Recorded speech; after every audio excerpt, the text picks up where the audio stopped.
Hello, क्या हालचाल है सबके। हम लोग पंचायती राज व्यवस्था को देख रहे थे और इसी में हम लोग आगे बढ़ाने वाले थे। लास्ट क्लास में जो हमने देखा था कि फाइनली 25 जनवरी 1993 को मध्य प्रदेश में ये पंचायती राज व्यवस्था पारित हुई। ठीक है, इसके पहले विधानसभा में और राज्यपाल की अनुमति के लिए जो मैंने डेट बताई थी सर 24 जनवरी को इसको 24 जनवरी 1993 को इसे राज्यपाल से परमिशन मिली थी और विधानसभा में इसे कब रखा गया था? विधानसभा में इसे रखा गया था 30 दिसंबर 1993। सब इंपॉर्टेंट फैक्ट्स हैं और इंपॉर्टेंट यहीं से क्वेश्चन भी बनते हैं। तो इसके अकॉर्डिंग त्रिस्तरीय पंचायत को डिवाइड किया गया। किसमें किसमें?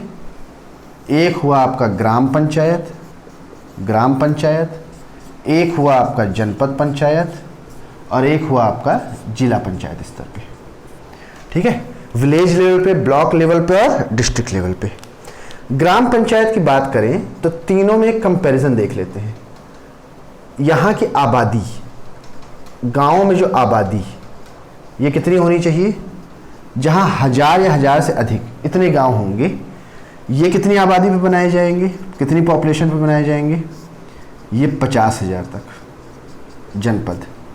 ठीक है, इतनी आबादी तक बनाए जाएंगे। सॉरी 5,000 पे। ठीक है, और यहाँ पे जो होगी 50,000 या अधिक के लिए आबादी यहाँ पे होगी जिला में 50,000, 50,000। ठीक है, इस पे एक ग्राम पंचायत, एक जनपद पंचायत और एक जिला पंचायत का गठन होगा। तो होता क्या है ग्राम पंचायत में, एक एक करके फैक्चुअल इसमें देखते हैं। ग्राम पंचायत 1000 की आबादी के लिए एक ग्राम पंचायत यहाँ पे बनाई जाती है। ठीक है, जो गांव के लेवल पे काम करते हैं। एक सब लोगों ने एक वो वेब सीरीज आई थी पंचायत, देखी होगी, जिसमें जो अभिषेक त्रिपाठी वो पंचायत सचिव बन के जाते हैं और गांव में कैसी समस्याएं हैं वो कार्यकारी होते हैं। एग्जीक्यूटिव बॉडी वहाँ पे सचिव हो गए और वहाँ पे पंच, सरपंच, जो प्रधान जी होते हैं ना, कि वहाँ पे एक सरपंच होगा, वो पंच जो होंगे वो डायरेक्ट इलेक्शन से बनते हैं। तो उसी की बात हम ग्राम पंचायत में करेंगे कि 1000 की आबादी को मिलाकर एक ग्राम पंचायत बनती है। ठीक है, ये सबसे लोअर बॉडी है यहाँ पे, जैसे हम कह सकते हैं ये निम्न तल है। ठीक है, नीचे की बॉडी है ये। इसके अलावा ग्राम सभा के सदस्य जो होते हैं, जो ग्राम सभा के सदस्य, ये ग्राम पंचायत सदस्य जो होते हैं वो सरपंच और पंच, इनका जो होता है डायरेक्ट इलेक्शन होता है। प्रत्यक्ष मतदान से ये चुने जाते हैं। ठीक है, पहले गांवों को जो है वार्ड में बांट दिया जाता है। तो मिनिमम संख्या वार्ड की 10 हो सकती है और मैक्सिमम जो हो सकती है वो 20 हो सकती है, इससे ज़्यादा नहीं हो सकती है। कि अगर आप देखोगे कि 1000 से अधिक आबादी है तो 10 से मिनिमम 10 से ज़्यादा 20 तक आप इसको वार्ड में बांट सकते हो। तो सदस्य संख्या भी कितना 10 से 20 ही हो सकती है, इससे ज़्यादा नहीं हो सकती। आबादी 1000 या 1000 से अधिक सबसे छोटा तल है ये, सबसे नीचे वाला तल है ये। सदस्य जो होते हैं प्रत्यक्ष मतदान से चुने जाते हैं और वार्ड जो होते हैं ये 10 से 20 होते हैं, इसको इसी में बांट दिया जाता है। ठीक है, और इसका जो एक सचिव होता है वो कार्यकारी होता है, शासकीय कर्मचारी जिसको नियुक्त किया जाता है पंचायत द्वारा। ये इसके पार्ट्स हो गए। अगर हम 5000 की आबादी में देखेंगे तो ये मध्यस्थ तल है। मध्यस्थ तल मतलब कि मिडिल बॉडी है, बीच किसे जिला पंचायत और ग्राम पंचायत के बीच में। इसमें भी हम ये देखेंगे ये मध्यस्थ तल है तो इसके सदस्य, इसको कितने वार्ड में बांटा जाएगा? इसको 10 से 25 इतने वार्ड से बांटा जा सकता है। मतलब सदस्य संख्या भी कितनी होगी? 10 से 25। ये ध्यान रखना है कि अगर आपकी आबादी इससे बढ़ भी जाती है तो 25 से ज़्यादा आप नहीं कर सकते हैं। एक सवाल ये आता है कि टोटल कितने जनपद पंचायत हैं हमारे मध्य प्रदेश में? 313, 313 जनपद पंचायत आपके यहाँ पे हैं। ठीक है, तो 5000 से अधिक आबादी वाले विकास खंड में एक जनपद पंचायत का गठन होता है। 5000 से अधिक आबादी जहाँ पे होगी वहाँ पे एक जनपद पंचायत बनेगी। वार्ड जो होंगे 10 से 25, इससे ज़्यादा संख्या यहाँ पे नहीं बन सकती है। इसके भी सदस्यों का जो चुनाव होता है, जो इसके मेंबर्स बनते हैं, सदस्यों का चुनाव जो होता है वो कैसा होता है? प्रत्यक्ष, डायरेक्ट वोटिंग होती है कि 10 से 25 वार्ड बने, वहाँ से कोई एक इलेक्टर होगा, उसके लिए सब वोट करेंगे और उसका प्रत्यक्ष चुनाव होगा। वहीं पे इसके अध्यक्ष और उपाध्यक्ष, भाई इतने लोग जब चुन लिए गए तो अध्यक्ष और उपाध्यक्ष जो बनेंगे वो अप्रत्यक्ष मतदान से बनते हैं। इसका मतलब ये है इनडायरेक्ट वोटिंग होगी। वोटिंग क्या कि 10-15 लोग हैं, उसमें से चुना जाएगा कि हम अध्यक्ष किसको बनाना चाहते हैं, सब लोग मिलकर डिसाइड करेंगे, तो अप्रत्यक्ष यही कहलाते हैं। 313 जनपद हैं, सदस्यों का चुनाव प्रत्यक्ष से होता है और अध्यक्ष और उपाध्यक्ष चुनाव जो होता है वो अप्रत्यक्ष तरीके से होता है।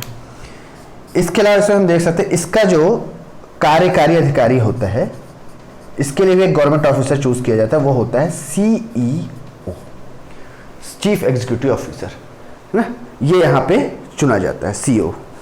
अच्छा, इसके जो पदेन सदस्य होते हैं, जनपद के पदेन सदस्य, जिसको हम कहते हैं एक्स ऑफिशियो मेंबर, ये कौन कौन होते हैं? मतलब उस पद पे हमेशा बने ही रहते हैं। ये होते हैं सरपंच, इसके अलावा MP एंड MLA, मतलब कि विधायक और सांसद, मेंबर ऑफ पार्लियामेंट, ये हो गया सांसद, और मेंबर ऑफ लेजिस्लेटिव असेंबली, विधायक और सांसद और सरपंच, ये एक्स ऑफिशियो मेंबर होते हैं। ये बात हो गई जनपद पंचायत की। सबसे ऊपर अपर बॉडी जो हो गई, शीर्ष, इसे हम कह सकते हैं शीर्ष स्थान पे जो होते हैं वो कौन से होते हैं? जिला पंचायत होते हैं। इसमें जो वार्ड बांटे जाते हैं वो बांटे जाते हैं 10 से 35। जैसे यहाँ 313 जनपद पंचायत थी, जिला पंचायत अभी तक कितनी है? 51। टोटल जिले 52 है, लेकिन जिला पंचायत अभी तक 51 है। 10 से 35 वार्ड में इसे बांटा जाता है। मतलब यहाँ सदस्य संख्या भी कितनी होगी? मेंबर्स 10 से 35 ही होंगी। ठीक है। अब 50,000 से 5 लाख तक चली जाएगी जनसंख्या। देखो ये 1,000 से अधिक वाले में होगी, ये 5,000 से अधिक वाले में, और ये मतलब मिनिमम 1000 आबादी हो गई। 1000 आबादी से अधिक बढ़ाते हुए कम से कम मिनिमम 10 निर्वाचित क्षेत्र बनेंगे और मैक्सिमम 20 बनेंगे। 5,000 से ऊपर जाते जाते ये 50,000 तक पहुंच जाए तो इसके लिए कितने? मिनिमम 10, मैक्सिमम 25 सदस्य बनेंगे, 25 वार्ड बनेंगे। ठीक है। और जब ये 50,000 से लेकर 5 लाख तक जनसंख्या चली जाए तो ये अपर बॉडी होगी। इसमें 10 से 35 वार्ड बनेंगे, मतलब 10 से 35 मेंबर बनेंगे।